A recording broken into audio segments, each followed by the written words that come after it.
Here we are at 45 Laarhoven Terrace in Stoughton, Mass. This is a 4-bed, 2-bath Garrison-style colonial that we purchased for $190,000 about a month and a half back. We're about 6 weeks into the project right now, with another 4 to 5 weeks projected as we move forward.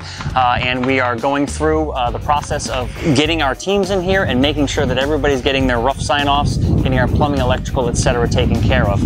We actually had to do a little bit of extra stuff on here once we were able to peel back some of the layers on this house, and we'll get into that a little further as we move along. So let's go have a look. So speaking about some of the things that you run into when you purchase some of these homes, sometimes sight unseen, oftentimes, other times you're actually purchasing a property where you haven't seen what's in between the exterior and the interior walls. This is an exact case of that. This home itself actually had a lower level of it covered in asbestos siding. Not a huge problem. You certainly have to remediate that and have it removed properly, which we have certainly done so.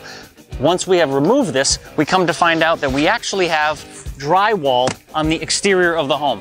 That is not something you ever want. This is not going to stop anything from getting in. It allows moisture in. It's certainly going to produce potential mold. It hasn't done it at this point, but we are now at the point now where we actually have to remove further parts of the exterior of the home and patch this with plywood so that we can then lay over with our vinyl properly. This also caused a lot of moisture, which rotted out our complete sill on the back side of the home. That, as you can see here, it has quite a bit of rot, so we have to go forth and replace that. One other item that we were aware of when we did purchase the home was that we have an oil tank that is actually in the ground. This is not uncommon for a lot of the properties that were built back in the 50s in this area in particular, but this is certainly something that has to be taken care of with good care. You know, proper notifications at the fire department, as well as dealing with state agencies to make sure that you're not causing hazard within the ground, in and around the property, as well as the neighbor. So we actually have to go through the process of getting that removed properly. That's going to probably incur a cost of about $5,000 for us. That is something that would oftentimes scare away potential investors, but with our experience of working with the number of properties we have, as well as seeing the amount of problems and issues that we have over the years, we have professionals that are familiar with these types of issues and are able to address them accordingly. So let's go inside.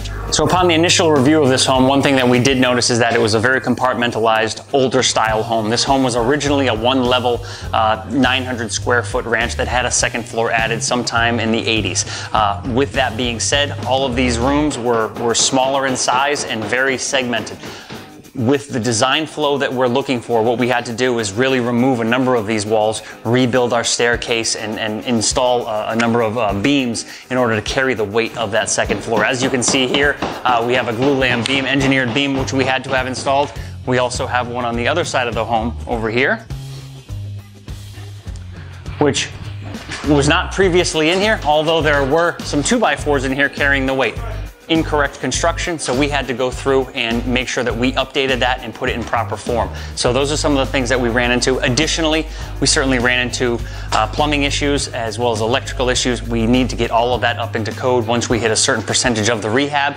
Tearing open our walls, etc., again, is when you tend to find a lot of this stuff. So make sure, you know, the key is to really build in your safety net or your buffer within your budget, so that when these things occur, you can certainly take them into account and take care of them accordingly. So down here, you know, we have some of the benefits that we have now is that we have a very open floor plan. We have a kitchen that is open to the dining room, and then you have a complete see-through over into the living room itself. We also have radiant heating in the flooring, was actually as a good bonus as well. You know, the heating system was in very good shape. We're just going to do a modification of that system from an oil-based system to the gas that is actually accessible from the street. So that will reduce some of the cost of replacing the furnace itself or the boiler itself completely.